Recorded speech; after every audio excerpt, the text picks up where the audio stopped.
We are live. Senate Appropriations, Yes, it's Friday. February 17th. We are continuing our testimony on FY27 budgets. We have Agency of Teaching Services with us today. I'll let you introduce yourself to the record and give us your presentation. For the record, my name is Riley Hughes. I'm the secretary for the agency and also the state's chief information officer. And for the record, Kate Slocum, I'm the chief financial officer for the agency. I will put a warning out front that there's definitely a level of complexity that has not allowed us to achieve a 30-minute overview. So I want to make sure that I stick with what's in the most interest of the committee to go over, because we've had opportunities over the course of the last few years to show the progress that we've made. And this year you see it reflected in the budget around making changes to how technology is funded at the foundational operations level. And we're going to get into that in this presentation, but then also if there's a desire to go to the crosswalk too. Okay. And if we need to, maybe we could head back as we get through things. Always happy to come back. Thanks. Perfect. So I've got John Kelly on IT support here. So just as a recap, these are the 4 strategic principles that we have focused our attention on around maturing and making more predictable the finance and finances of technology procurement across the state. And so user experience has been at the top of that, ultimately being Vermonters, as well as across the state, users and agencies and departments across the state. Standards as well, making sure that we're employing the appropriate standards, and that becomes reflected in annual or triennial audits that are happening. We're starting to see some significant improvements there as well. Predictability, which is what we're going to talk a lot about today, and then reducing complexities as well. We've done that in a couple of different ways. One is we had an overhaul of our leadership structure so that we are organizationally structured in a way that allows for us to better support state government. And then focusing around service-based budgeting, which you're going to hear more about today, portfolio alignment that we're going to talk about at a future opportunity, and then services creation. And so that's more forward future thinking. Okay, let me hand it over the metrics to you, because this dashboard that you're looking at, or going to be looking at, is one that is part of our annual report and how we interpret the requirements that we have as an agency to provide this details to legislature and to government. So we presented this format in years past to kind of give a high level overview of where our agency stands based on the last year. Things we report on is, certain metrics found in here, like our online transactions, our public facing services, our current vacancy rate, which is relatively low. And then one thing that we're required to report on annually is our savings to date. So since the creation of our agency, we have achieved or avoided costs to the tune of just over $50 million. In the last year, we're looking at, I can hardly do these numbers. We added $5.5 million, sorry, in savings. And that's through efforts where we can look at consolidating licensing where necessary, or shutting down legacy systems and standing up more efficient systems. Those are validated numbers with each agency to hammer exactly what the savings were on a statewide basis. On the left side of the chart here, you'll see what our budget ask is for FY27. So we're coming in with a request of $96.5 million in total. And the breakdown is across a variety of funding sources, many of them internal service funds. So in the past, we've come forward for spending authority in the information the Technology Information Fund, as well as the Vision Fund. This year, you'll see that there's actually some additional internal service funds that we're looking to establish to support our budget. And we'll get into that later as to exactly why we're looking to do that. It's more around transparency for all of you, as well as our other partners in state government. We also are, for the first time, receiving a substantial or seeking a substantial request of general funds. In the past, our general fund ask was around $250,000. We're looking at $9.3 million this year. And that's to help support core enterprise services. And we'll get into that a little bit deeper in the presentation as well. So those are some of the big changes in our budget ask for this year. Senator Burke? Quick question, looking at security events monitor, is that 258 billion? Yes, So what does that come down to on an average day? a lot. What's So that? a security event of anything that happens across the environment, whether or not it's somebody logging into a system, where they're logging in from, how they're logging in, network traffic, application monitoring, that's the encompassing of everything that we have visibility visualization to. It's not security, Attempts to compromise. yes, we do track those two. We worked many attempts, and those are closer into millions instead of billions. Okay, thank you so much. And on The your, attacks that is- Yes, on your pie chart, which the municipal and regional planning, they pay you for, they have their like, is that like their version of this SLA or something? the two bottom, Two the two bottom. bottom funds that you're seeing, they're both the municipal and regional planning and the Vermont Center for Geographical Information are both for the GIS services. That's the only division with, that is public facing. And that's part of the charter and requirements of that environment, that organization to work with the regional planning commissions, to work with the general public and others. So that fund is supported through the property transfer tax. There is actually a percentage that's brought in. Is the Vermont Center for Geographic Info now part of it yet? They've been part of it, Okay. yeah, BCGI. Okay, Yeah, Yes. they came to us in the consolidation of agencies. okay, well, okay. Yeah, So, but everything else is probably general fund, but unless it's coming, I guess there would probably be some special funds. Even though you have your general fund, pipe, these other ones are other agencies paying Correct. you, but we could put general fund into their account and then they use that general fund to pay. That's correct. Okay. So most of it is general fund, Well- 95 million, or, but somebody might I pull it out of would the. say it math, we don't have visibility into that, which is why we have a wonderful individual from finance management here listening in to make sure that we can provide that. We don't have visibility into the source funding when our invoices are paid by the agencies. Finance management can pull that information, but this is the first time you're ever seeing 9 million specific to general fund that is not contractual. And so that reduces the cost for the agencies and departments of those services. But all of the other six, well, I shouldn't say six, four of the other funds are internal service funds that are spending authority to invoice the agencies back to. and it's a mix of general fund, federal fund, special fund, Right. a variety of funding sources that support each agency. Right. Okay. If you recall from last year when we talked about core enterprise services, it was the opportunity to look at the foundational IT services for supporting the enterprise.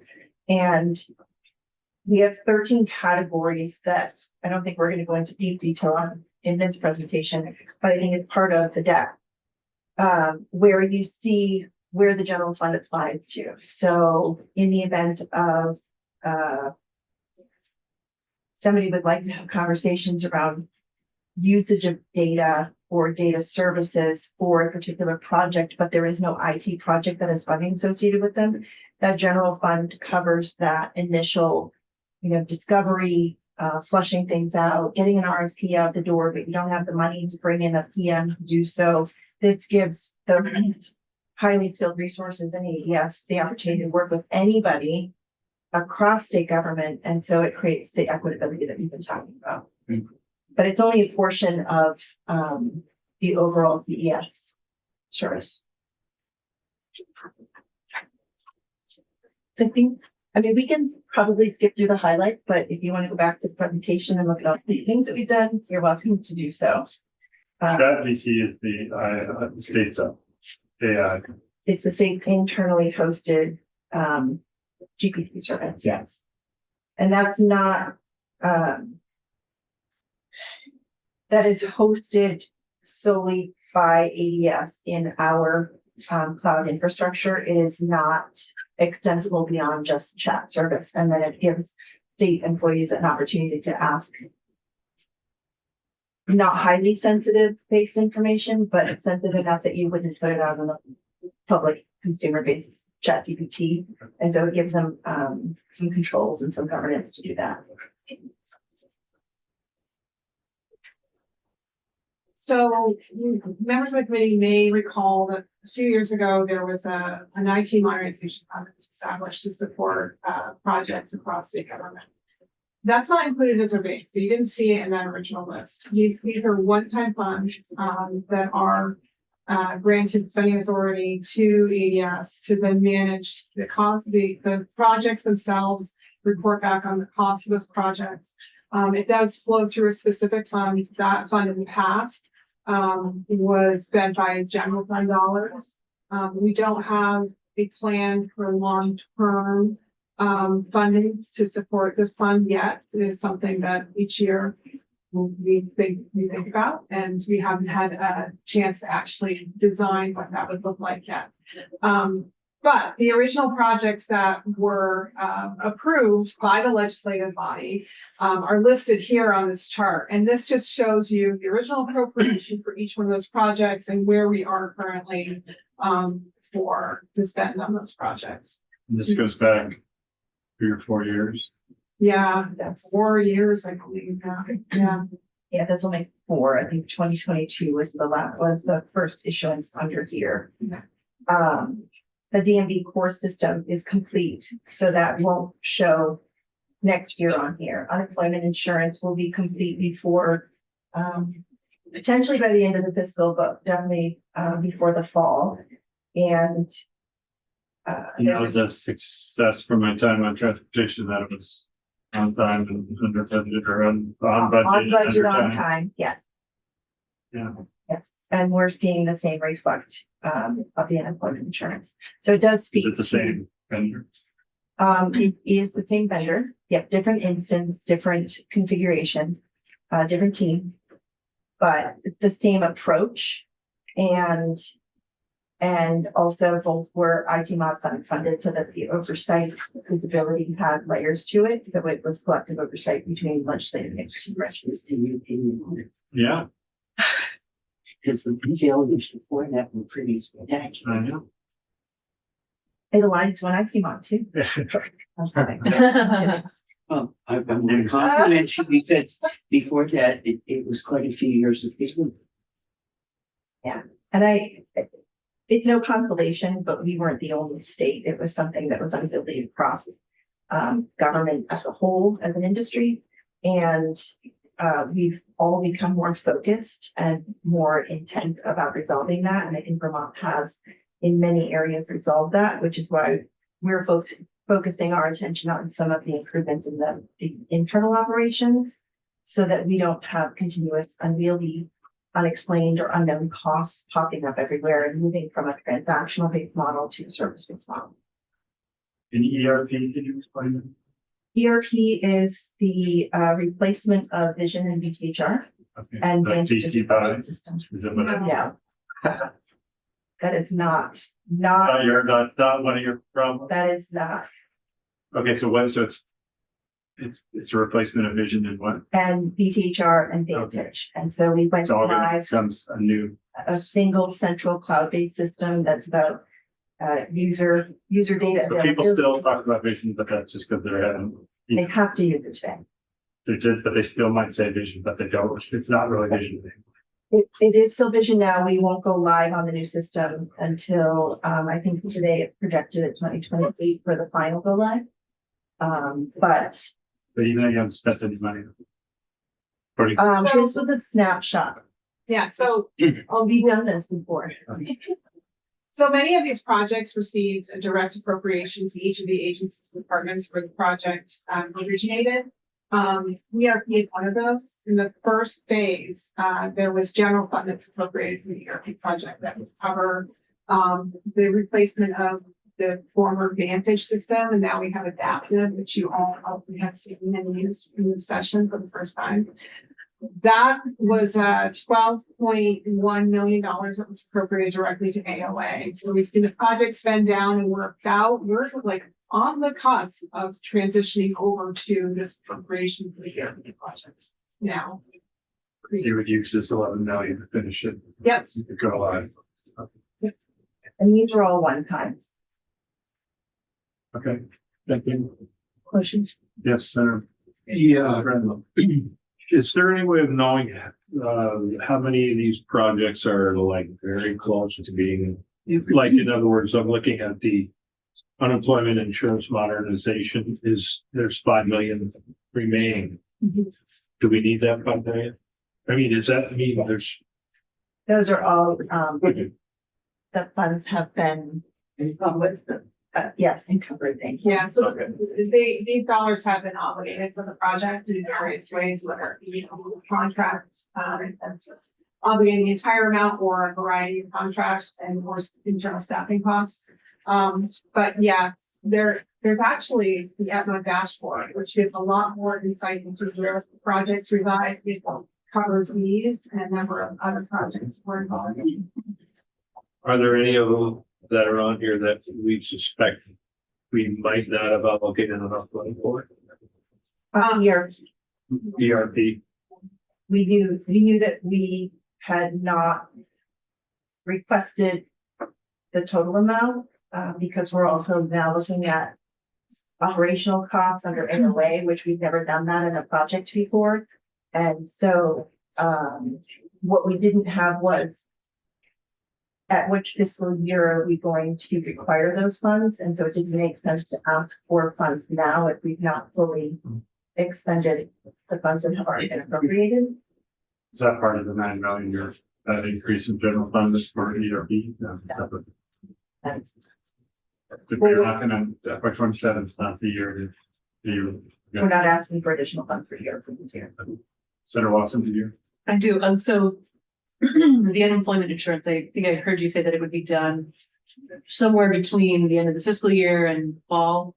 So, and by done, is that like rolled out, public Live. facing live? Okay, that's fabulous. It is. Thank you. The project team has done an incredible job. And so far, so good.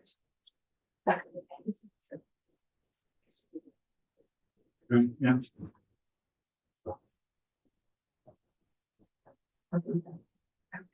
So we talked a little bit about foreign price services. In this year's budget, we are approaching our appropriation a little bit differently than we have always in the past had one appropriation to cover all of the IT services in state government. Now we're looking at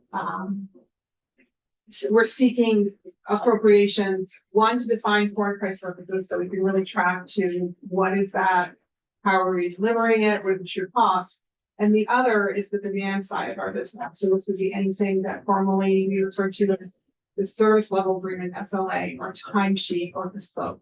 Those are really the services that agency comes to us and says, hey, I need this. And maybe that thing that they need is something that we offer at an enterprise level, or maybe it's unique to that agency specifically.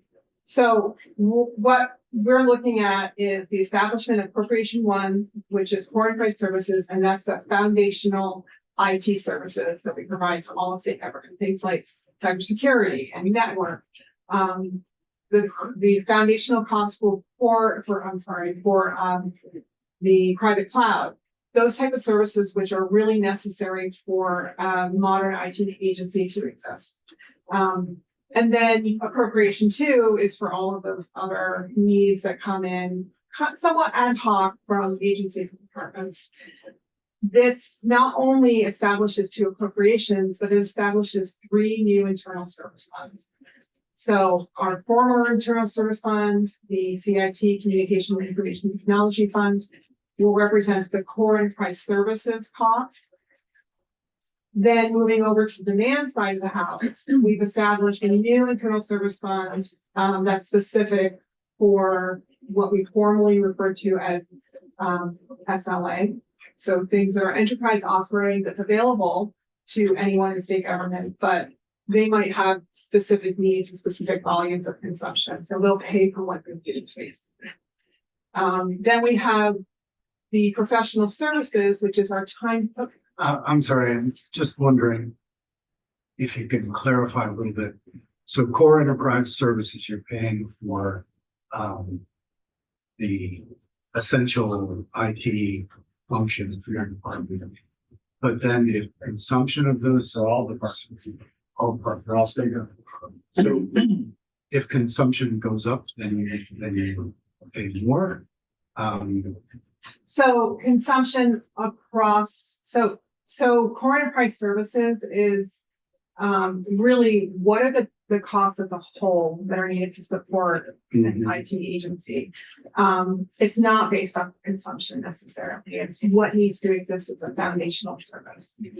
When we start talking about consumption, then we're moving into the demand side. So if you, for example, if you need help desk support that goes beyond the standardized help desk support, like you need after hours support, that would be considered moving into the demand side. And we would have a mechanism for your independent department to get that service, but also pay for it and not have that cost allocated to every user across. So core enterprise services includes a certain amount of consumption, but if you go beyond that level, you Right. enter into. Okay, so core enterprise services includes some level of consumption. It does. It does, Okay. right, but it's uniform across everybody. Understood. Yeah. Okay. Joint fiscal office presented to House Energy and Digital Infrastructure last week, I believe, and James Duffy summarized this really, really well, because you're not looking at apples to apples, and that's why we want to make sure that we provide as much clarity as possible in these testimony opportunities, because ADS's budget was sitting under one appropriation. Now we've split out the appropriations, so not just ADS, but other organizations, legislature, joint fiscal office, finance management, can now actually report on some of this spend under a meaningful separation. So we've also seen, we had 4 funds last year that we would draw under CIT with, we now have 8. So we can start reporting at the individual fund level, as opposed to waiting for us to reconcile on the many, many spreadsheets that get generated in the current environments. And so it just creates a little bit more of a predictable reporting, but accuracy in data that you can access without having to ask us all the time. Not that we don't want to be asked. We love being asked all the time. Yeah. It's just a matter of, it's hard to understand the data when you're looking at it through our lens versus now it's 2 separate appropriations. So that allows us to create and report back on measures that are around performance, quality, and capacity in each one of these areas. How well is core enterprise services doing? We don't want to see an increase this year on core enterprise services. And so now you can just look at that one appropriation versus you wanted to look at demand and say, why does everybody need more than the foundational, baseline? And who are those that need more and why do they need more? So it gives us an evaluation to see whether or not we should be putting more resources to something, whether or not we're actually doing well on a service, or whether or not we're offering a service that nobody's consuming or not. And we didn't have that in the prior structure to be able to provide you with any of that data. It was a little bit unwieldy. So the foundations are not on the next slide. But one of the things that I know we wanted to make sure that if this committee had questions on, you'll notice in the yellow, that was the $15 million that was written into Big Bill last year that ADS was to use as a way to not charge back agencies because SLA was the credit card model. It was the consume now, pay later. So it was one of the deficit spend areas. We still have a couple of those. So we can't fix everything in one fiscal year, but core enterprise services is what we thought was most important to fix this year. It's equitable across everybody. $15 million you see represented there, but you'll also notice that our original appropriation as an agency for allocation was very, very low as compared to the overall IT cost. It was under 10%. And so that $15 million you now see in 27 reflected as a much smaller demand number because we're not going to charge one department for something another agency is consuming, or we're not creating a scenario where we can't recover for what was expended. And we're very strategic and specific about what those things are as to not boil the ocean on core enterprise services, but really focus on excellence and service delivery and making sure that we can actually do what folks need us to do. So the light blue in 27 now reflects the general fund request, which will reduce the per user cost of allocation when agencies are now charged back for their workers. And we've switched the cost modeling too. Prior to this fiscal year, the cost was based on per FTE that was determined by the agency. This equitable reassessment looks at cost per domain user. And so domain would be, our technology language, but if you are an active user in the digital environment, you're going to be considered to be a user. And so now people are paying for what they're actually using and who they have using it in the system. Yeah, I'm looking forward to not hearing all the agencies complain about their ADS. That's not right. So you'll see SLAs drop dramatically. Yeah. But now we can actually associate SLA with your individual department or agency's choice to consume more than. Right, and they would have their own control over their own. Absolutely. What they do. Yeah.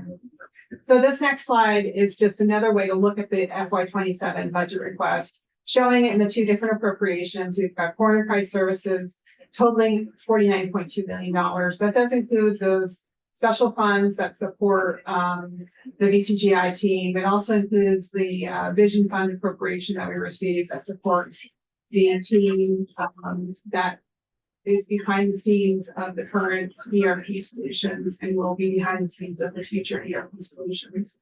And then the second appropriation is what we're referring to as demand at $47.3 million. And that shows you the breakdown for the service level agreement, the timesheet, and the scope. With the total governor recommend of $96.5 million. And I assume this first year you're doing it this way, so It it's is. an estimate. We'll see how it goes. But the core enterprise services costs, That's probably. we're confident about those. The SLA demand side is, not as confident. Okay. I mean, that is all based off of the Right. request from the agency's departments. That's just what we can see as projection. I think we can skip this one because we are now bumping up. Unless maybe you'd like to go over that. And then this slide here are the specific categories that I mentioned around what is inclusive of core enterprise services. So we broke out each one of the categories. This gives us a chance to actually report individually on each one. We've looked at it as service costs. So it includes staff and the technology. And it gives that total number. So where general fund is being applied versus the core enterprise services, the CIT fund for that allocation one. The CIT's been pretty. That would be original. It's the communication and information technology internal service fund. It was the original fund that ADS, the single fund that ADS used for everything. And so now it's isolated only to core enterprise services. So that CIT equals, that's our allocation chargeback, but not demand. So general funds, you can see that 9 million is covering foundational later level data governance and administration. So that's something that is really important, especially if you look at what we did, not this past summer, the summer before with summer EBT. Half the data sits in Agency of Human Services, half the data sits in Agency of Education. Who's going to pay for it? Who's going to pay for being able to collaborate between the two agencies? Well, if AHS is using federal dollars and AOE is using a different set of federal dollars, we're at an impasse. So this gives us a chance to use general funds to remove that blocker and allow working together in that data space. ECMO Essentials is another area too, where we can't charge agencies back to run our legislative reporting or to run the frontline project management if there's no project that's being funded, but we're looking to do discovery on it. We want to bring capable, skilled resources to the table to help do that. And operating in this model for the last 6 months has actually allowed us to see the opportunity, and it's getting things much closer to ready so that we're not playing catch up in the end, or we're not over solutioning the technology and we actually found areas of cost savings. So the fingerprint background check process right now is one that we are engaged in with those same ECMO Essential resources, pulling together 7 different agencies, same with the permitting process. So that gives some operational flexibility to support state government as a whole without waiting for the opportunity to charge somebody. Network access as well. This allows us to create quality and necessary network connectivity for all 300 plus locations across state office buildings. So no matter who you are and what department that you've worked for, if you need to go to an office, you can access the network there. If we limited it in the legacy world, we would not be able to have folks go to any office and be able to do their work. They would have to be restricted to just being part of that agency or department. And so I have a perspective that we're too small of a state not to get that right. And this is a very simple measure, but the only way to look at distributing the cost impact equitably is to split it between CIT and general fund. I think the rest is self-explanatory, but these categories are ones that you should expect to see us reporting on now year over year around what those services are, what the quality is, what the capacity is, how many staff do we have doing it, are we actually delivering what we say we're delivering? And that's something that I'm very much looking forward to tracking and sharing. And then the last 2 slides are thoughts log. And really what this is telling you is the change. You'll see a lot of reductions and increases and a lot of moving the numbers. That's really because we're splitting into 2 different appropriations from last year. So you have to see that activity of staffing costs moving from one appropriation to the other, because that's where those staffing is now. Is there anything else in your budget other than this change around on how you're operating these funds? Nothing extra, no. Would be within the governor's 3% otherwise? Everything that within 3% or under. This was a very conservative number that we actually cut back things on. So over the last couple of years, we've worked with our security team to reduce overspend, to minimize duplication of technology and contracts. We're doing the same thing with the rest of the agency too. We're hoping to see a 10% reduction across the board on all IT spend in some of these key categories that we need to start reducing costs. So if we were to look at that 3%, I would say realistically it's below. The challenge is that in the prior years, the deficit spend model wouldn't have allowed you to see that. And so this looks like a big number, but it actually reduces the deficit spend dramatically. We'll still see it on the demand side until we clean it up next year. Quick question. What is over? When you buy something bigger than what you, really need. I see. Yeah, or you keep on buying the same thing that exists in all of these other places and you're recreating it all over again. We're gonna start reducing that. We're kind of been simple business process change. Permitting is a really good, use case example, as is grants management and is, ERP. Right. Trying, little by little. Right, any other questions? All right, well, good luck with it all. Thank Work, if there were areas where I could recommend, this is where we cut. I would have put that on the very first slide. I think right now, this is very much about what's being consumed across state government. We don't have systems that are ADS systems. We actually cut that out of our budget. And we potentially may lose ChatGPT as well if we can't, normalize some of this spend, or if we see any change in what was recommended. Thank you very much. Thanks for figuring it out.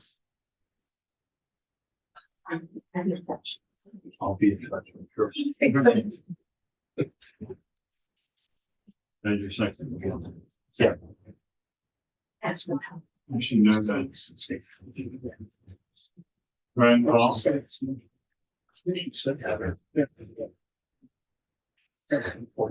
Well done. Take a breath.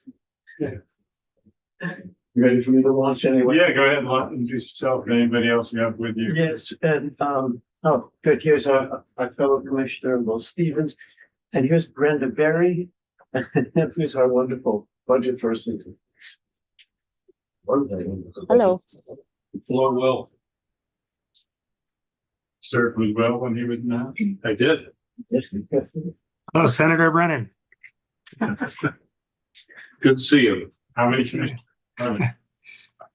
There are 7 seats, right now only 5 are filled.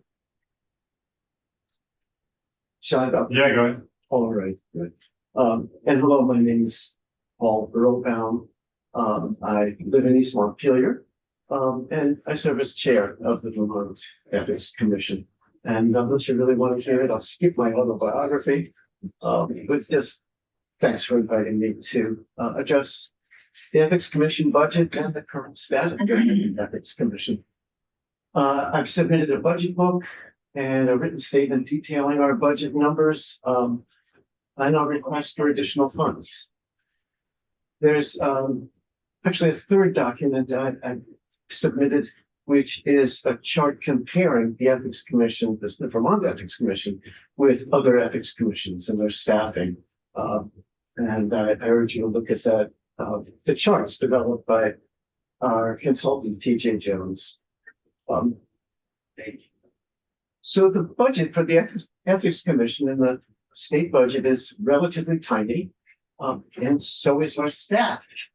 We have a half-time executive director and a half-time administrative assistant, much more work than they can handle. So 2 years ago, in 2024, the legislature passed a bill that was largely authored by us, the Ethics Commission. The bill became Act 171, and Act 171 included a statewide municipal ethics code, and the act assigned the Ethics Commission the task of training and advising towns and cities on this new municipal code. When Act 171 became effective early last year, the Ethics Commission was swamped with requests for advice from towns and cities. Our tiny staff tried, but starting on May 7th, our commission homepage announced and still announces that because we have inadequate staff, we can no longer accept requests for municipal advisory or complaint services. Act 171 also included Ethics Commission investigatory powers and hearing powers regarding all 3 branches of state government, but due to our lack of adequate staffing, last year the legislature pushed that authority to September 2027. Just like with our municipal responsibilities, Our investigative and hearing authority will exist in name only if we don't have staff to implement. Act 171 contained the commission's wish list, with one exception: funding to hire 2 attorneys to implement the new mandates. In 2024, legislators who enacted Act 171 told us the budget was just tight to provide the Ethics Commission with additional staff. But surely, they said, next year. And by the way, in 2024, as Act 171 came onto the governor's desk, he allowed Act 171 to become law without a signature. And in his signing statement, he said he liked the substance of the law, but he did not like those unfunded mandates. Anyway, the following year, 2025, last year, we dutifully came back before the legislature. And once again, we were told the budget is just too tight to provide the Ethics Commission with staffing necessary to fulfill the mandates the legislature placed on us the year before. We were told again, surely next year. Well, it's next year, folks. We're back. And the state budget is even tighter. And once again, we asked the legislature whether it wishes to fund the mandates it has placed on the Ethics Commission. An unfortunate turn of events in my mind is that now that the Ethics Commission is not providing advice about the new municipal ethics code, word on the street has it that municipalities are turning to the Vermont League of Cities and Towns, a wonderful organization. I've turned to the league for advice. But the league has at least an appearance of a conflict of interest giving ethics advice. The League of Cities and Towns provides insurance to towns and cities. At least hypothetically creates a conflict of interest. But by statute, the Ethics Commission is in statute, quote, an independent commission, and we can give impartial advice and guidance with no conflict of interest. Just speaking to people, speaking to Vermonters generally, I think most every Vermonter would like a robust, independent state ethics commission. And I hope this committee and the legislature agrees with Vermonters. So we urge this committee and the legislature to appropriate funds for 2 attorney positions for the Ethics Commission. Frankly, the Ethics Commission is drowning. If we don't have additional staffing, I'm not sure we'll last much longer.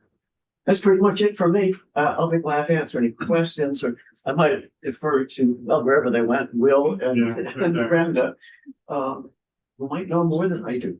And do you need them to be attorneys? Could they? On staff positions, you're looking for attorneys. We are, because they'll be interpreting and advising on both the state ethics code and the municipal ethics code. I can give you the numbers orally, but also I sent it in my written statements. Thank you. Yeah, no, I saw. Okay, and that's what other states do. They use attorneys, not people that would be experts in the ethics code. Ethicists. We don't have TJ Jones as our national governmental ethics person. Yeah, we heard from him. But you have heard from him before. Yeah. My understanding, for example, I know a little bit about the Rhode Island and the Hawaii ethics commissions, which have several attorneys on staff, as well as non-attorney investigators and clerical staff, etc. Rhode Island. That was helpful to have the charts of comparing against other states. I'm sorry. That was helpful, your tables of us. Good. Yes, TJ Jones writes, prepared that for us. Just as one example, Rhode Island, I know has had its ethical problems in the past, but still the population is a little less than double ours, but they have at least 12 staff members on their ethics commission. And we have 1 full-time equivalent. And one of those is a half-time administrative assistant, a wonderful person, but. One more question. And so has TJ or other of you guys looked at all what the states that don't have ethics commission? I guess it was like when we didn't have one before. these kind of ethical complaints either go to the league, or if it's a legislative thing, go to our ethics panel. That just, people lodge these complaints and they're just out there in the world. And in a way, Vermont currently does not have an ethics commission because we have, really, we're not only toothless, but we're kind of useless. The ethics commission is empowered to take in complaints and then refer them to the agencies that would otherwise get them anyway, could get them directly, the Attorney General's office, Department of Human Resources. So we're really just an extra step clogging up the works as far as I'm concerned. So I know New Hampshire does not have an ethics commission, and very few other states, so I have not inquired how they vote. Senator Bruce? Well, I had a question, but before we move on from your last statement, it sounds like you're arguing that maybe we don't need the ethics commission. Oh, I'm not arguing that at all. I think that we really should have a robust ethics commission, but I am saying that I've been banging my head against this wall for 7 years now. I've been on the commission since March 2019. Frankly, I'm ready to give up, and I hear from other commissioners that are ready to. I don't think that we do well. I think it's more like we give up. We've been trying and trying. So am I understanding you then to be saying, unless you're given more enforcement authority and money, you're just clogging up the works? And you were saying that right now you're just routing complaints to other agencies. We're routing complaints to other agencies, or we're saying there's no agency to refer a complaint to. Just got a complaint about a sheriff, county sheriff. There's nothing in law to deal with that. Yeah. I can give you other examples, but there are plenty of examples where there's simply nobody. So, ostensibly we're empowered to give advice on the municipal ethics code. It isn't the staff to deal with that. And then my original question was, I don't know if I'm missing it. Is there a request for a certain number of positions and description of those? There is, and it's in the written statement I sent. I could tell it to you orally, but it's for 2 attorney positions, for 1 general counsel and 1 staff attorney.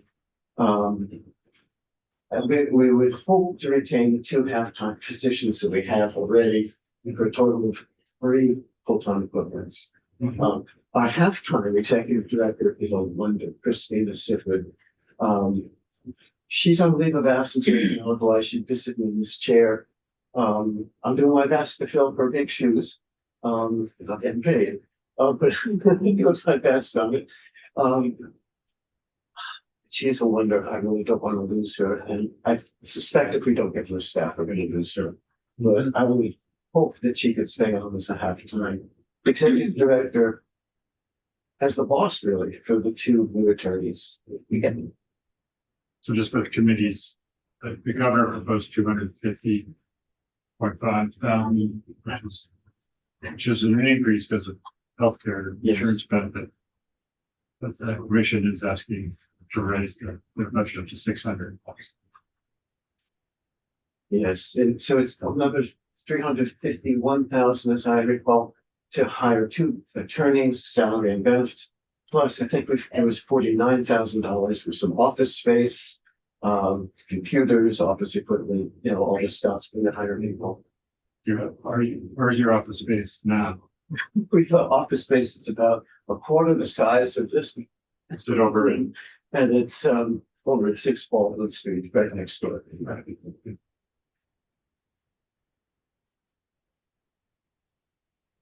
Oh, yes, Senator. Yeah, so I'm looking at the comparison with other states, and I noticed that Maine includes election practices. Yes. So how broad are the requests that you're getting? So what is your charge exactly? How does it compare with some of the other states? It's true that each state is different. So the Vermont Secretary of State's office, of course, handles elections. It's not our bailiwick. Our bailiwick is primarily application of the relatively new state ethics code since 2022. But also we're empowered to make referrals when people have a complaint under the state personnel policy. Yeah, I was just telling him it's a separate document. Yeah, there's three documents that are following. One of them is the table of the. So as you're hearing from folks, do you see, I mean, the attorney position that you're hiring and the staff person that you're hiring would only elaborate on those complaints that pertain to the code? And so it's not that you need to have someone help you refer. Oh, goodness. Yeah. That's the easy part. Yeah, that's the easy part. No, and we figured that. Let's hope it's the easy part. We figured that one of those two attorneys could be covering the state ethics code and the other the municipal ethics code. And the state, in minds anyway, the attorney who handles the state ethics code, who will be getting, would also be in charge of the investigative and hearing function. And then follow up on Senator Bruce's question, you're not looking for more authority, like you have the authority you need, it's really just the people that do the work. That's it for now, absolutely. We were granted at least some teeth, I mean, what other chief would you have? Or what do other states? I don't have ambitions for this, but I know that, for example, the Oregon Ethics Commission, I know is a moneymaker because it has the capacity to impose a financial penalty. If the legislature wanted that. Right now, as of September 1st, 2027, if we have staff to implement it, the Vermont Ethics Commission would have the authority to scold, basically, to give a public reprimand. Right. Which you do now, but you just don't have the staff, they kind of go through the. And actually, we don't have that authority until September 2027. Because we delayed it because you didn't have the staff. Because we didn't have the staff, exactly. Right, yeah. Okay, so if somebody could do an ethical complaint related to election, you would send it to the Secretary of State's. Yes. Or if it was a legislator, you'd send it to the House or Senate's ethics. Exactly. There's a little wrinkle in that, which I can explain if you like. Under Act 171, if the complaint came through the Ethics Commission to the House or Senate ethics panels, there was a requirement that the panel do a non-binding consultation with the Ethics Commission.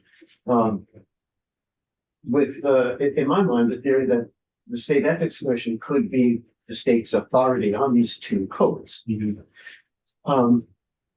Last year that got changed, however. Something that I think was a bad idea, but what do I know? It was changed so that there was no requirement for that initial non-binding consultation, but instead, when a complaint comes through the Ethics Commission and sent to the House or Senate Ethics Panel, that we are, if without doing any investigation, supposed to opine on that and give the panel our take on what might have been a violation, what might be going on here. We don't like that because it's without any investigation, with just based on the allegations. It would do so much better, I think, if the panel had done at least a preliminary investigation and consulted with us. But that was what the legislature decided last year. We were living with it, and we just recently sent a one of those opinion pieces to one of the panels.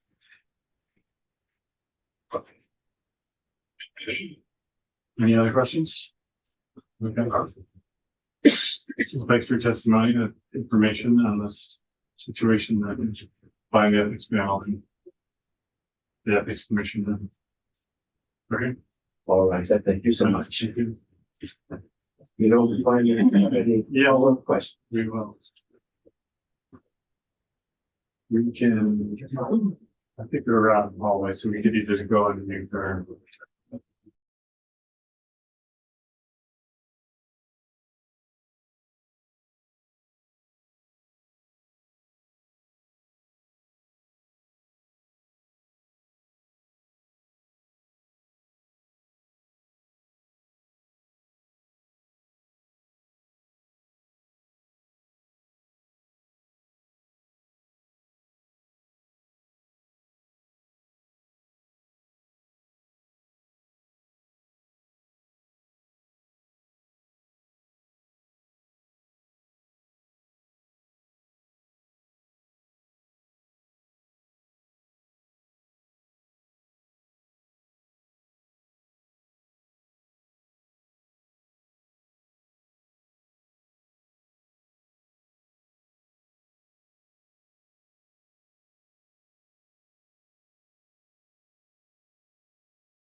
We're continuing with our FY 27 budget request. We have not the agency yet, but still the Department of Public Service. Yeah, mighty that way.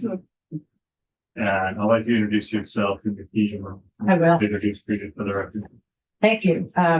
Good afternoon. I'm Jennifer Morrison. I'm the Commissioner of the Department of Public Safety. And here with me today are all of our directors and our Deputy Commissioner, which I will go through briefly. Deputy Commissioner Dan Batesy, Director Mike DeRocher from the Division of Fire Safety, Director Corey Chase from the Radio Technology Services Division, Director Jeff Wallen from the Vermont Crime Information Center, Director Richard Hallenbeck, Rick Hallenbeck, who is our Finance and Admin Director, and he will be your cruise director today. Director Eric Foran from Vermont Emergency Management, Director Colonel Matt Birmingham from the Vermont State Police, Director Lisa Mylott from the Division of Animal Welfare, and Dr. Tricia Conti, who's the Director of the Vermont Forensic Lab. So just on that, is this the first year we've had the animal welfare director? It is the first year that we've had an animal welfare director. That appropriation is tucked up into admin and finance currently. There are just a couple of things like that you'll see in our budget. We are working on that. I'm working with Commissioner Gresham, and I've been assured that in next year's budget, there will be an appropriation for each of the 8 divisions. Currently, you'll find the Vermont Crime Information Center and the Radio Technology Shop are squished together under something called Criminal Justice Services. That's a holdover from 15 years ago when we had our own in-house IT support and a variety of other things back when Pat Galaman was the deputy commissioner, I believe. So we're going to be having a little bit clearer all 8 divisions played out in next year's budget. But this year there's a couple of moves. Should I ask how long the Rocher's been working for state government? 36 years. 36. Are you like a top state employee these days? As far as years? I'm not sure. I suspect he's not the top. AOT has some Yeah. folks who've been there, but certainly in the Department of Public Safety, he is a tremendous chunk of the brain trust. Yeah. At public safety. And we also are acutely aware that the colonel is the longest serving colonel in the entire country that we know. Oh, of. really? Wow. And this will be his last budget cycle with Right. it. So, I heard about so yes, we assume that our budget, we are not here to talk about every bit of the budget. What we thought we'd do is start by saying, what would you like us to talk about? Or do you have questions? And then let Rick guide you through that. And if you have particulars for any of the directors, they can chime in as well. Well, I think we're glad you got through your presentation. I have some general questions, but if you have we're not going to go through 127 slides. Yeah. But if there's things you want to highlight, big issues for the budget, but I have questions about my favorite topic, communication funds. Yeah, I have a lot of answers for that. Yeah, good. And then I am interested in the vacancies that we have in state troopers, which is a continuing issue, but just updates on what we're doing and how we can help on those cases. You want to start there? Sure. I mean, it's up to you. I don't want to get in front of your presentation and things you want to make sure you let know. We weren't intending to give you a presentation unless you wanted one, because it's pretty straightforward. But we can do it either way. Relative to the state police and the vacancies, this past year is the first year that we have brought on more new hires that in terms of sworn personnel than we have lost through retirement or attrition. The first year in the last 6 years, or not having. At least 6. Yeah, Matt Birmingham for the record, state police since 2019. Yeah. That was the last time that we netted more than. And so this is the first year that we now are retaining more troopers than we are losing every year. And are you feeling that's just a fluke year, or do we turn them No, down? we're just turning a corner, slowly. So I just want to be careful how I say that, but the last 3 classes have been above. We generally attrit 30 sworn members a year through attrition, and so we have 2 classes every year in the state, and so we need about 15 in each class to just maintain our staffing. The last few classes have been about 14. This one's at 12, but they're better than the 5s and 6s that we've had for the last post-COVID, post George Floyd. We were at 6 per class, and that was just unsustainable. And you have mandatory retirement. Our mandatory retirement is 57 now, and it was changed a few years ago by the legislature. I don't have in my mind a good picture of what the overall numbers are in,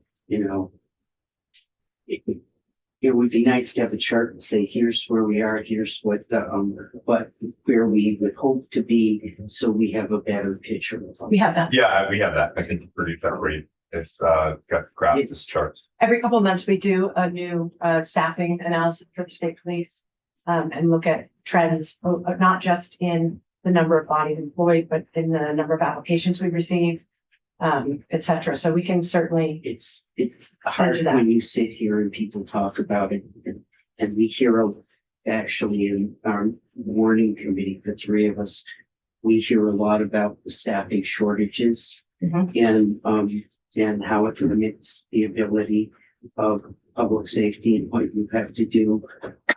But I don't, I hear you talk about 15 and 30 and. How many vacancies would you say? So we have 323 sworn positions right now. We've converted a bunch to civilian. So we in our world we talk sworn and civilian. And it's basically sworn is that they've sworn an oath and have a badge and a gun and have arrest powers. We have a tremendous civilian staff as well that works in our fleet, that works in our dispatch centers and our PSAPs, and they do a lot of different functions. We've converted 12 of the sworn positions to civilian for jobs that don't require sworn law enforcement powers. Cold case unit, technology investigation unit, recruiting, things that you don't need a badge and a gun for. So we have 323 sworn positions. We have right now, and it does fluctuate literally week to week based on people leaving the academy, people retiring, people leaving. We have about 44 vacancies right now. And so it's about, what's that? 14%, 14-ish% vacancy rate. But we were as high as almost 70 vacancies at one point. So we were into the 20% vacancy rate. So we've come down from that. We've reorganized a few things to maximize our sworn resources. But so that's where we're at right now today, 44 vacancies out of 323. And that includes the 12 that are in the academy. So this is where it gets a little confusing for some people to understand, is there's at least a year long to almost a year, maybe it's 8 to 12 months away from the time you hire somebody to the time they actually become quote unquote useful, meaning that we have to hire them. They go through almost a 6-month training process at the police academy. Then there's a 5-week post basic course, and then there's FTO. And all of that combined is about 8 months. So it takes 8 months, and then finally they can be put into a schedule and cover shift. And that's the same even if they have prior law enforcement. No, it's shorter than if they have certification. It's much shorter. It's probably 2 months. But we're not seeing a lot of that anymore. In terms of prior law enforcement certification, most people we hire have to go through the whole academy. So you see these significant delays in most jobs, we hire someone, they start the next day. Yeah. We hire them, it takes a while for them to be able to cover shifts, and that delay, we're in that process, we're losing people during that training. So we have 12 people in the academy training now. They won't be available to us until July, August. And the 14 that have just become available to us now, we hired in June of last year. So that's the delay that it's hard to kind of, when you're talking vacancies, hard to. So when I say 44 vacancies, yes, we have 44 actual vacancies that don't have people assigned to them, but 12 of those people aren't available to us to assign. So we really have 56 vacancies. We really have 56. It would be nice to see. I have it all charted out. And be able to see trend lines and be able, because it's hard to, and I know you talk about, but I hear the same thing from my local sheriff's office, and my local sheriff's office is got people trained, got them in, and then it is, at least a couple of positions to the state police. So it would be helpful to have a picture of, Absolutely. And I have been. How many years back do you want to go? you know, what you think is appropriate to tell the story for us. Okay. I, At least back to 19. I, I think that I, was back in 19, or 2018, I think, as far back as we've gone. well, I'll be completely honest and tell you, when, the transportation committee sat around, on the committee the first week of the session, I made the committee go around and say, what's your priorities? And, to a person around the room in the transportation committee, they said traffic safety, of course, in it, and as we dug into that, there, you know, I'll just give you for an example, and I don't need to, but, you know, traffic speeding violations, there were over 42,000 in 19. And in 25, there were 20 in total, citations handed out. In 19, there was about 80,000. It's 8,000. And it always comes up, the staffing issues at public safety. And it's just hard to, so some way to isolate that, and you will get a call from my staff, the staff people in our committee to talk about that. But always it comes up that particularly the state police are understaffed. And so to understand that better, when people ask, it's hard to articulate unless it's in a form that we can understand. And I hear your training issues and you're not alone in it, but We'll definitely get to that. thank you. And I know one of your budget things is overtime, because you have those vacancies, right? But you're not yet to like corrections where you have mandatory overtime, or do you have mandatory? It's penalties. Did until Yeah, until recently we did, yes. We have dialed back the mandatory overtime from a top-down statewide mandate. Now there are possibilities that exist in each barracks now manages their own overtime. We used to do it centralized out of headquarters. And yes, you had to work an overtime shift once every 2 months. That has gone away since our staffing has improved, but there are still shifts that troopers have to work to cover. There's still overtime shifts troopers have to work to cover barracks, and they would be mandatory locally, and I would know it. And do you think that the corner that we're turning is because like the reclassification and pay and are just a change of culture sin? I would say, you know, obviously, COVID impacted all sectors of the economy for staffing. You know, post George Floyd, police reform, there was definitely a lot of people who got out of the profession as a result of that. And not a lot of people wanted to get in it. Right. And there was sort of a general, you know, it wasn't a profession people were running to jump into because of the criticism around it. That has swung around quite a bit lately. And we're seeing a stronger potential workforce, younger people wanting to get back into the profession. It's just slow. It's not fast. Because the problem for us is we have not changed our qualifications, nor will we. It's about 6% of the people who apply get hired based on all of the stringent standards that we set. And we want to hold the line on that because we do not want people in these uniforms. we're not holding the line at 6%. We're holding the Yeah, line at the right. standard. No, right. Yeah, I'm saying that's the average people, that's the average number of people we hire. You're Meaning still that getting people to apply. But We- you know, a lot of people are wholly unqualified for this job. Yes. Yeah. For so many reasons. Well, that's good to hear. And post-COVID, it was already horrible pre-COVID, the physical fitness of the generation that might be coming into this Uh-huh. field. And post-COVID, it's only gotten worse. And it's very hard for people to meet the PT standard, Right. even though it is handed to them on a piece of paper, posted publicly on a website, and there's no surprises. So, It's mostly the backgrounds. The background Yes. investigations into people are the big hurdles and the things that we find out that are just untenable to be in this job. So those are also major issues.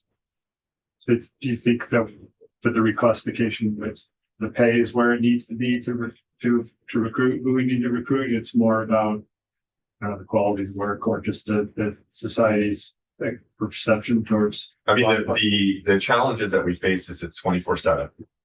A lot of people don't want to work job. They don't want to work night shifts. They don't want to work weekends. They don't want to work holidays. So we see that, but the schedule is a huge barrier to hiring. Because it's a hard job at all hours of the day and night. And then the workload is hard. It's a very demanding job. And there's a lot of, bad things that we deal with every day, and that takes its toll on people. But the schedule is a huge challenge for us, because we have to cover 24-hour clock. And a lot of people don't want to do that. When I talked to a trooper, and he thought his interpretation was the pay and benefits were where they need to be, but it was this kind of criticism of the public. We were at a public hearing where people were mainly just complaining. Unfortunately, the whole time. So he was like, "Well, this is why people don't want to do it because you just get people in here complaining." It's too hard a job to do under the best of conditions. Yeah. And I used to tell young cops that all the time, that if this is too hard a job to do if you don't love it, it's not your calling. The pay for troopers is very good. It's very competitive. So I think that feedback that you received I'm happy to hear that they feel that it is too. The truth is that the hyper scrutiny of the last 6 or 7 years of every decision that is made in a split second under tense and rapidly evolving circumstances is exhausting. It is exhausting. It's like having a playback camera on the football field for every word that comes out of your mouth now that you're wearing body worn cameras all the time, for everything you do. And the nature of the job, of course, is legitimately difficult and stressful.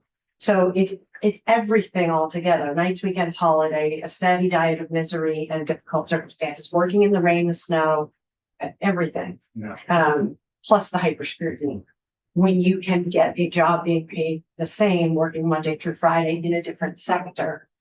And that's the choice that people are making, is they're making a choice for work-life balance that we cannot offer. They're making a choice to work in a controlled environment that we cannot offer. And that's what we're seeing in transportation, where people, we want to see the safety, we want to see the people being held accountable, or even, for operating unsafe vehicles or operating in an unsafe way. But I know law enforcement has been criticized for, pulling people over where they might not need to. So when you talk about traffic enforcement, there's a whole lot of layers to peel of that, and we can do it in transportation, but it's not simply a staffing issue. Right. I get that, and there's numerous things, but staffing is one of the first things that people come up with, and it just as the committee next door has dug into this more, it raises more and more issues, and Well, I'll look forward to the invitation. yeah, it's not, and we know it's not an easy thing, but I think our committee has been surprised about what they've done. Fair enough. And you wanted to talk about funding for public safety communications. Are you talking about the work of Public Safety Communications Task Well, I know Force? the task force did a report. Mhm. And maybe you could just remind us where we are with that money. And is that money being expended in your proposed budget, or is it? So I want to make sure that anyone who's watching is very clear that the work of the Public Safety Communications Task Force is not conflated with the Department of Public Safety. In Act 78, I was designated as co-chair with Director Neal from the E911 board. About a year ago, I stepped away from that, and my deputy commissioner has been filling in as co-chair because we knew that the day would come that recommendations are made that public safety might not agree with. So we needed to be able to have public safety have a stakeholder voice and still have the very good work and hard work, very difficult work, the task force continue on. So the task force did submit its work with recommendations. I'll back up to go to the money part. In Act 78, $11 million of general funds was appropriated, and it was put into two different accounts or line items. $4.5 million was sort of the envisioned as the short-term use, which included being able to hire consultants to do the work that the task force was tasked with doing. But also in that was up to $2 million for potential pilot projects. The bill was written in a way that only gave us that option to do pilot projects in 2024. So that has never actually, that money hasn't been spent. Of the $4.5 million, we spent the first million over the first 18 months or so. We went back to JFC and they released the second $1 million for continuing to do the work of the task force to be able to present these recommendations. So the other $6.5 million of the original 11 million has never been touched. It's been sitting in a reserve account that we get asked about every year if they can stupid. So that's sort of a TBD based on what the level of interest is in the different recommendations of the task force. But that's that $11 million into two chunks. And for the second chunk is 4.5 million or 4 million. That was originally for the pilots. It was for the operating expenses of the task force and the consultants we had to hire to do the work and the pilot project. So essentially $2.5 million to do the work of the task force and up to 2 million for pilot projects, which they were never recommended. They've never started at this point. So the total expenditure of the task force is under 2 million at this point. And if we wanted to fund a pilot project, we'd have to change that. You should probably have to change that language from 2023. So it's kind of like the task force made its recommendations. It's kind of like the governor of public safety didn't say, okay, from the recommendations, we're asking for an appropriation for XYZ. Those are just out there for the legislature to respond to. So the legislature has received the report. Testimony is expected to be taken back up next week. Start or in house. In GovOps, in House GovOps. I believe that's what I understood as House GovOps. Okay. There are several excellent recommendations in that report that will improve the overall consistency and delivery of dispatching services, sort of the yang to the yin of 911 call taking, the actual dispatching the apparatus and people out the door. There are several excellent recommendations. They all seem to hinge on an agreement around governance, how this work would be regulated, how people pay for it. Do we have certification standards for dispatchers as opposed to just 911 call takers, etc. On the issue of governance, the Department of Public Safety does not agree with the recommendations of the task force. And I think that All of them? no, just the one on governance. This is the sort of the nugget that we're trying to work through is that the governance is foundational to all the other excellent recommendations, but we have to get to a place where everyone can live with governance. The current recommendation is that a parallel board of virtually the same stakeholders be created, parallel to the E911 board, that it be a new board that has the ability to enter contracts and have an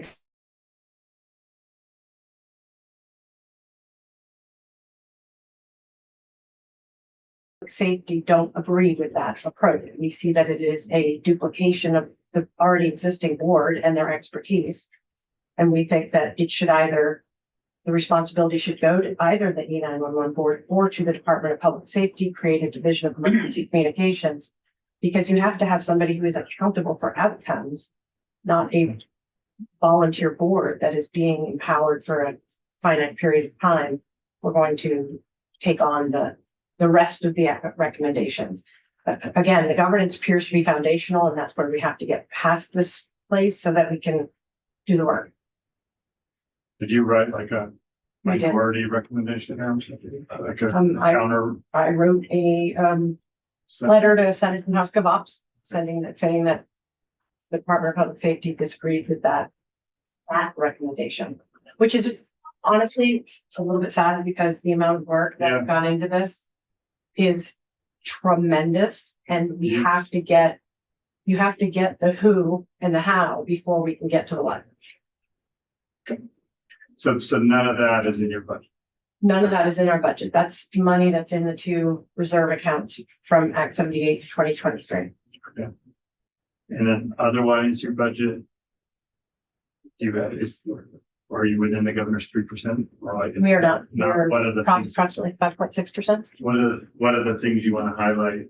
I know there was some, in the past, we had questions about radios and firearms. I think last year we kind of, if we set up we asked you, I can't remember if we said it. You asked us for a plan, basically a capital plan, which isn't a thing. So we have a plan for both firearms and the handheld and portable radios.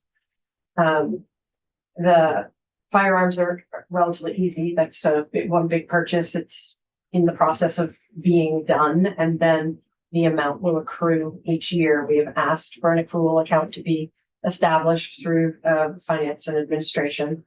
And that then every 5 years, according to the manufacturer's recommendation, we would do a full refresh of the handguns. Actually, sorry, I got that completed. We don't have.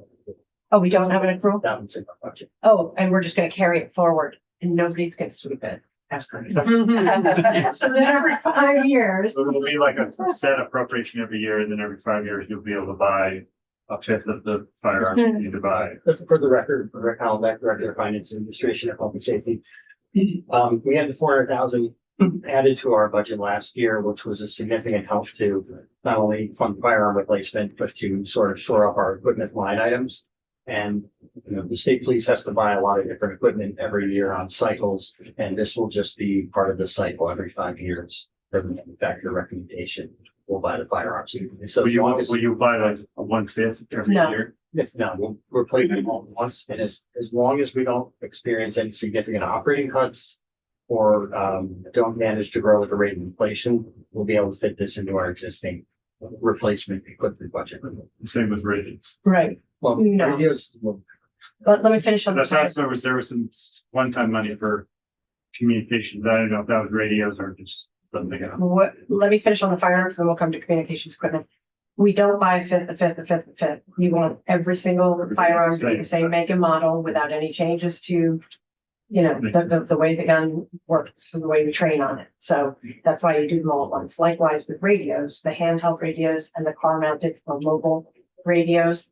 It is most desirable to buy this generation of stuff and replace it all at once over a 2-year period, so that you don't have your technicians working on different generations of equipment that require different components or key codes or anything like that.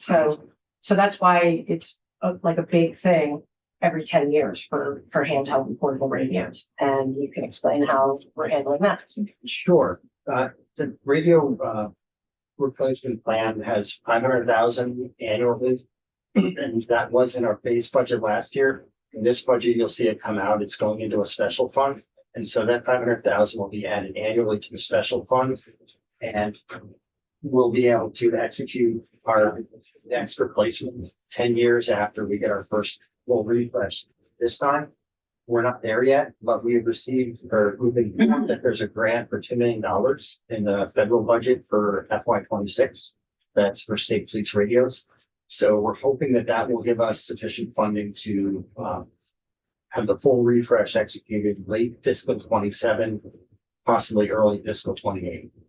Which is later than we want it to be. But the CDS money reappeared on our radar that we were unaware of. And it's slow coming. Yeah. Did you want to add something, Corey? Senator Watson? On a slightly different topic, I'm recalling from my time as mayor of Montpelier that one of the things that we looked into was electric vehicles for our troopers, for our police, and that there were only, at the time, there were only a couple of models that might have been suitable because of all the needs that the kind of equipment that you have to have in a police vehicle. But they did exist. In terms of motorcycles as well, like that was an option.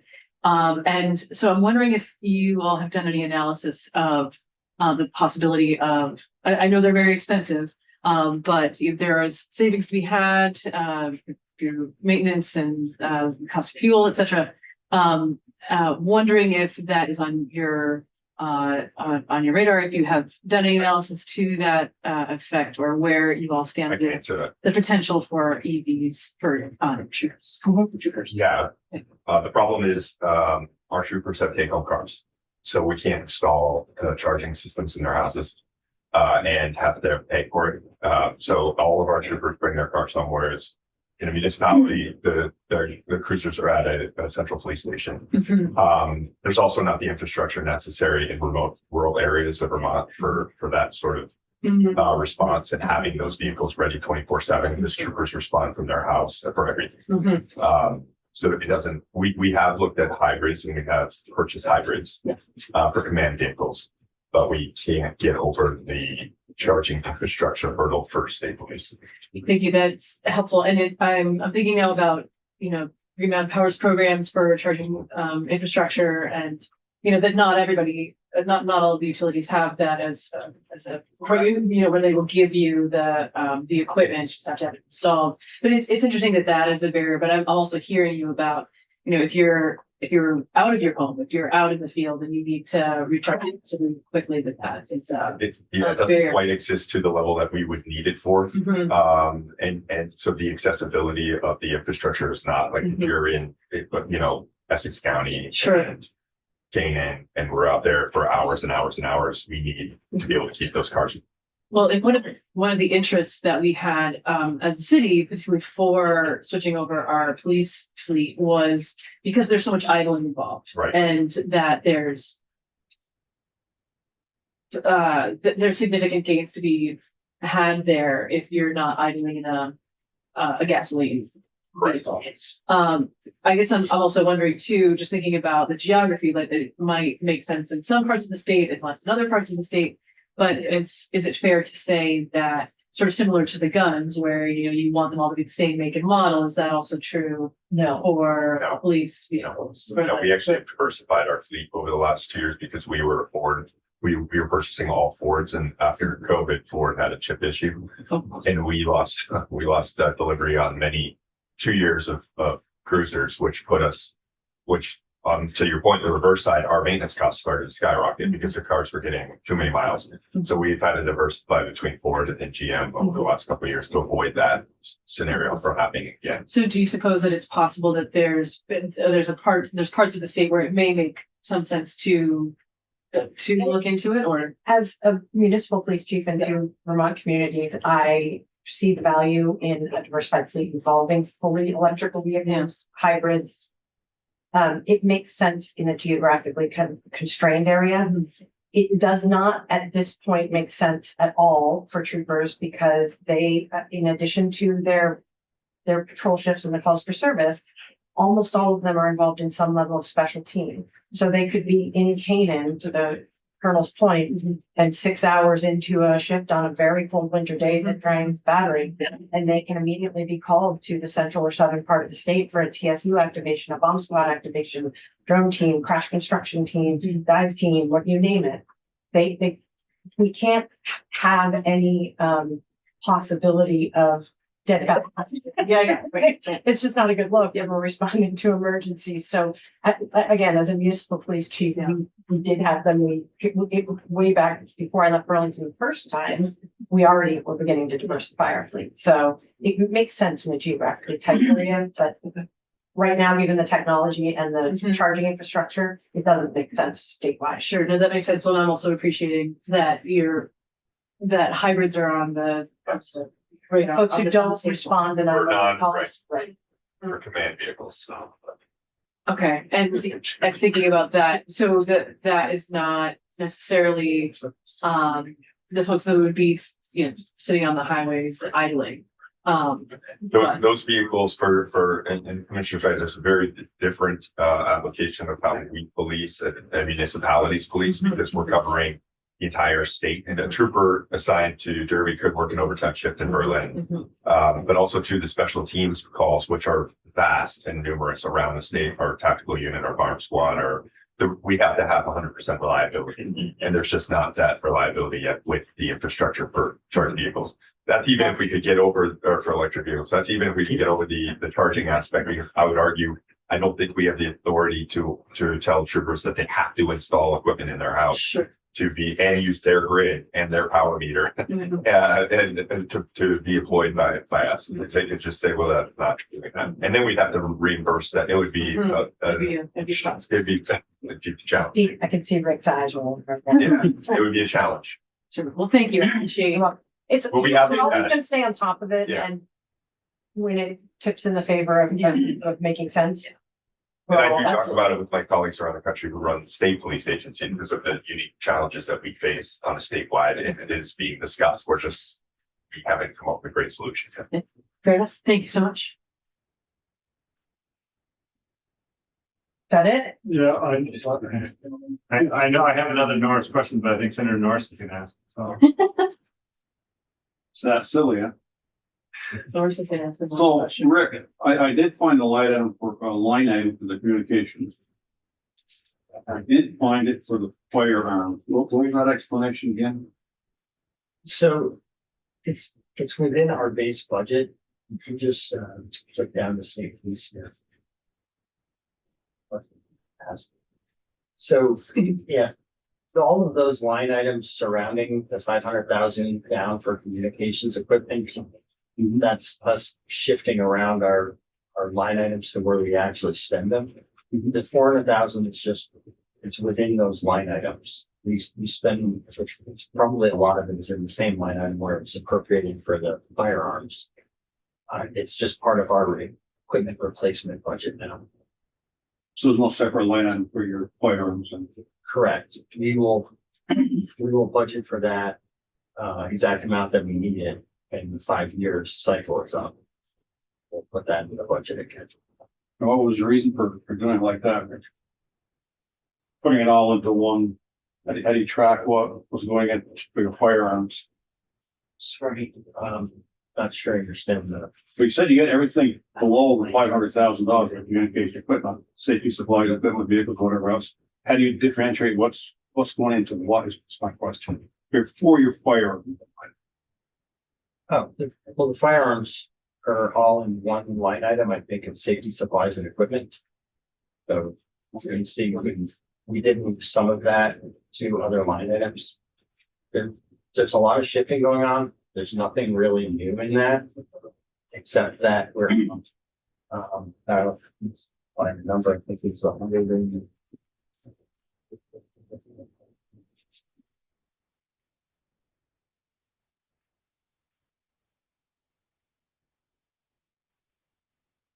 Across all line items in operating, we're up 198,000, which is roughly 1.5% of the entire budget, not counting the $500,000 down, and the fee for space increase. The other question that I had was, I can't seem to find the line item for, and you're gonna correct me on this one, for your urban search and rescue, really case. Oh, of course, that's a little right there. Down to fire safety. So you'll see two large downs in this. Which page? 14.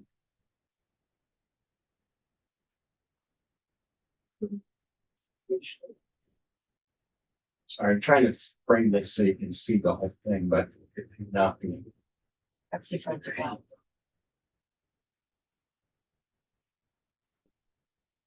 We can also see it. Yeah, they have their own page. Okay, so these, here's one of the two large downs in 506-200 other personal services. There's also one just beneath these line items for other operating.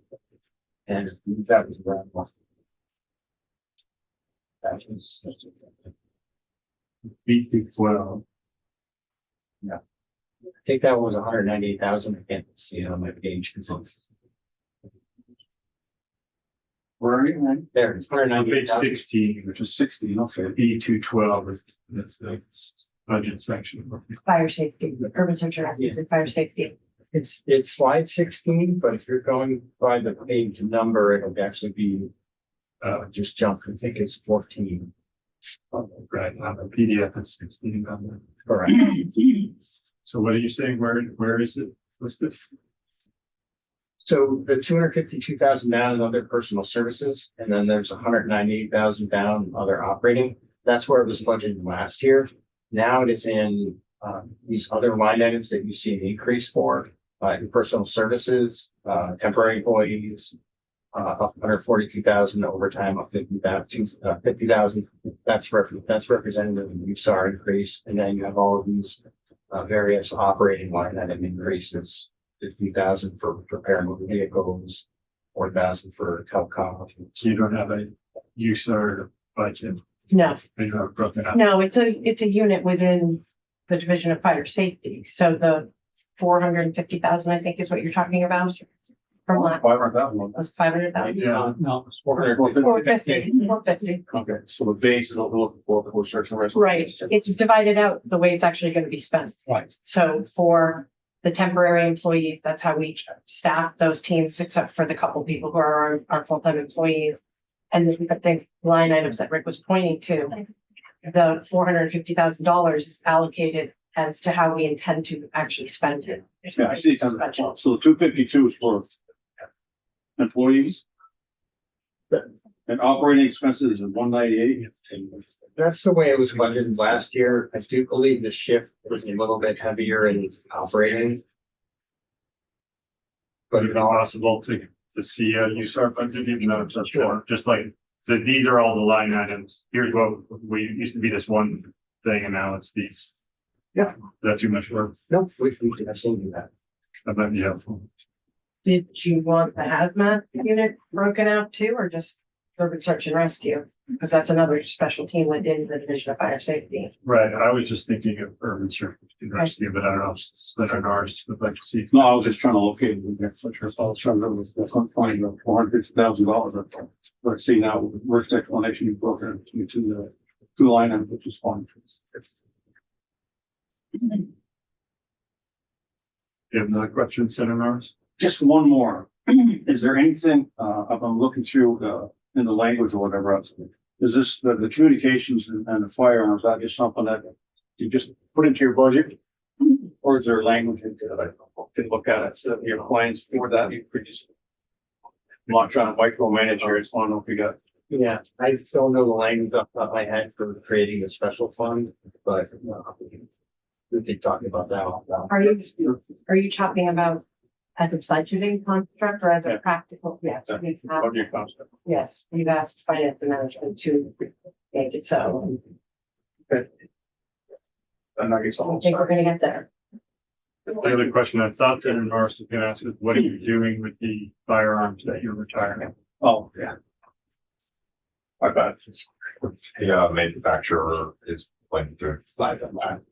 Okay, I thought there was, some manufacturers don't do that anymore. Correct, and let me make sure that because you're right. I think there was no buyback this year. I think they changed their minds. Oh, they changed their mind. Great. I can get an answer right now. All right. Okay, and Sarah Watson? Thank you. So, just a question about the, animal welfare division. I realize it's a one-person operation right now. So grateful. Have you met her? I have not. She's amazing. I believe it. She really is. So, and I know that there, there's a plan that's in process, being developed. I'm just wondering about the timelines for for that plan to come out. Director Mylott would have to answer that. or Dan might, you might actually have the answer to that. Just for the record, Dan Batesy, Deputy Commissioner. So the plan was submitted. The timeline will largely be up to you, this body, legislature that is. But I think it's going to depend upon the direction you want to go. So are there pieces of it?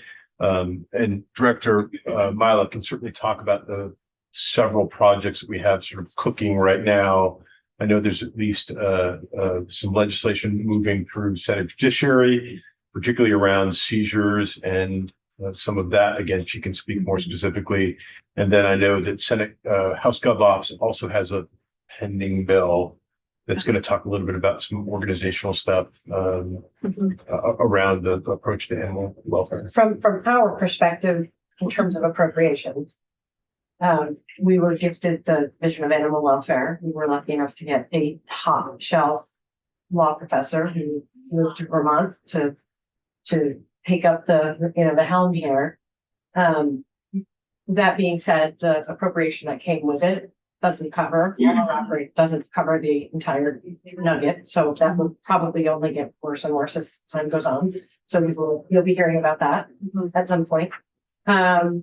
Secondly, we are committed to living within the governor's recommend, which does not contemplate any expansion of the Division of Animal Welfare this year. So there's lots of ideas in the report for ways we can do a better, more coordinated job with the resources we have by coordinating rather than by, so that's what we hope to be like. Okay, that's good to know. And I raise it because just anticipating that there may be a time in the future when we may want to add some funding to that. And so wondering about these bills that are moving in their own respective ways. I don't know if there is money attached to those bills. I realize those are not something that you all are necessarily proposing, but there's not money attached to them yet. Not that I'm aware of, but I'd say that they're both still in relatively nascent phase. So. Okay, thank you. Would just say that Senator Starr would be very happy about that. And Senator Sears, but if we go back 3 or 4 years, there was nothing, but this was floating everywhere and has been floating for years. So I think you'll quickly see the value of having somebody with Lisa's expertise at the helm of again, if we did nothing else, being able to pull together the disparate parts of the current ecosystem to make them more coordinated, even just that is going to make a big difference. I'm complimenting your work. Thank you. Just to this point. This has been a political football for years.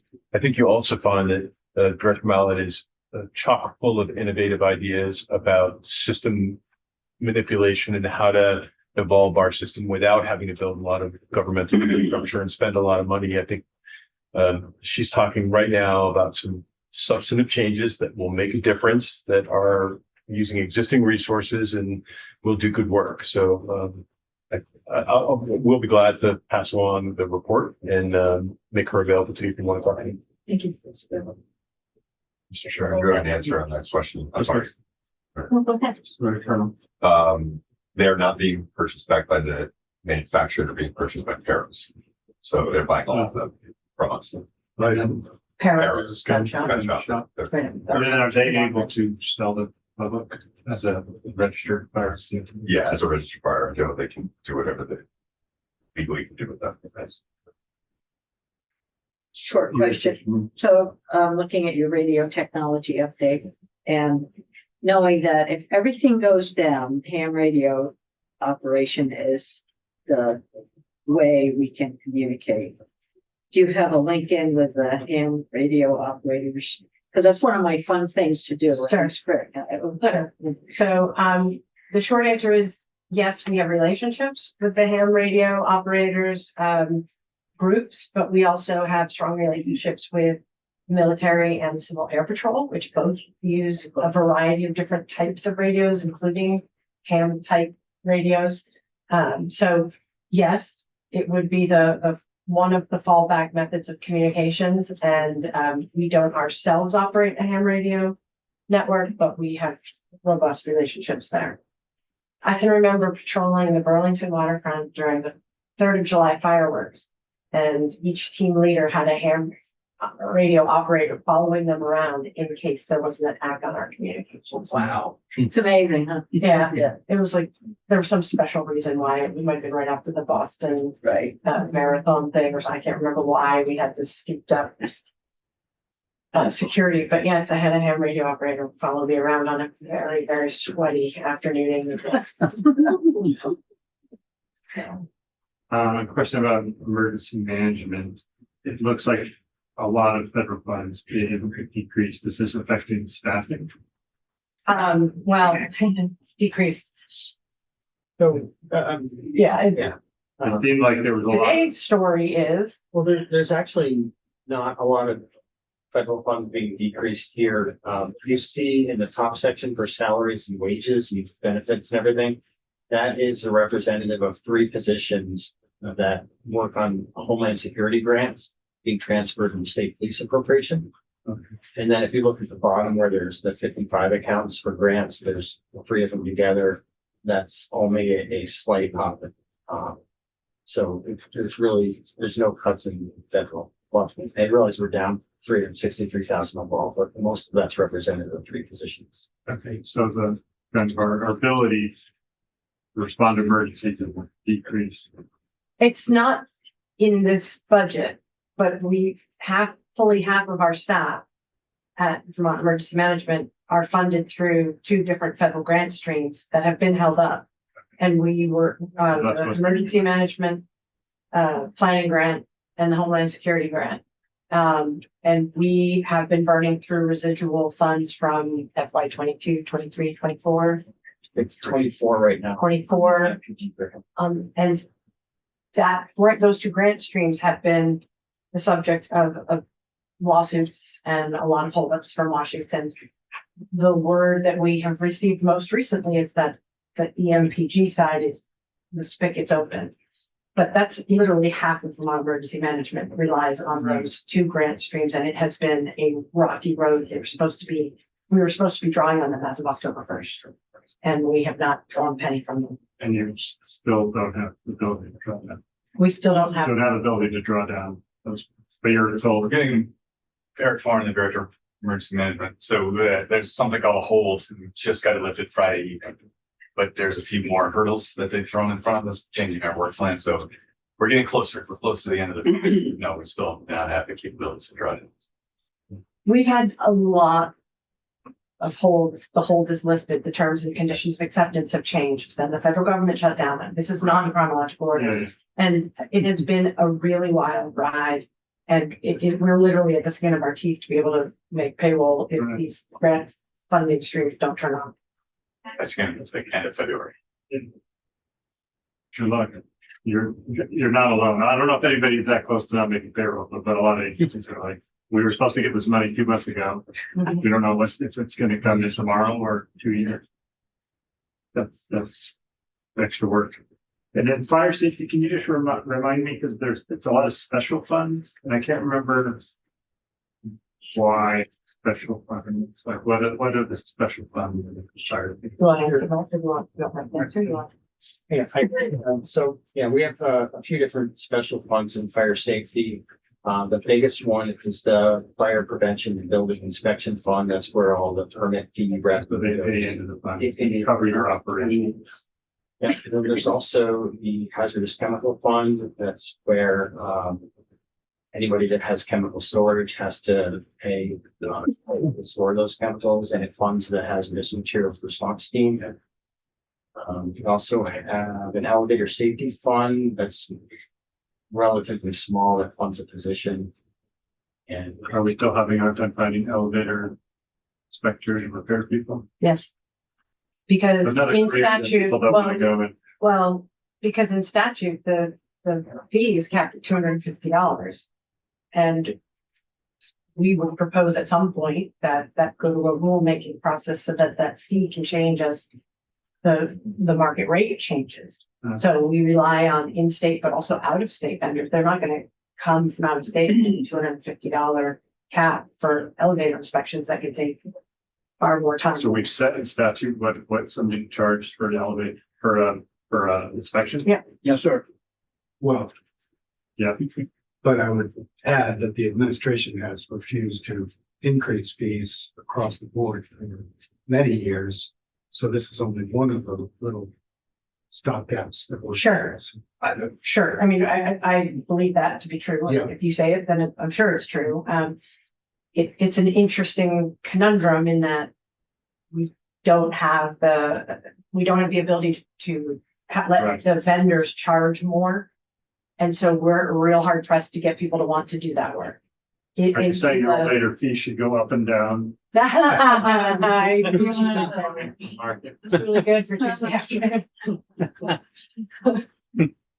Okay, so this, so the, but are the special funds keeping up?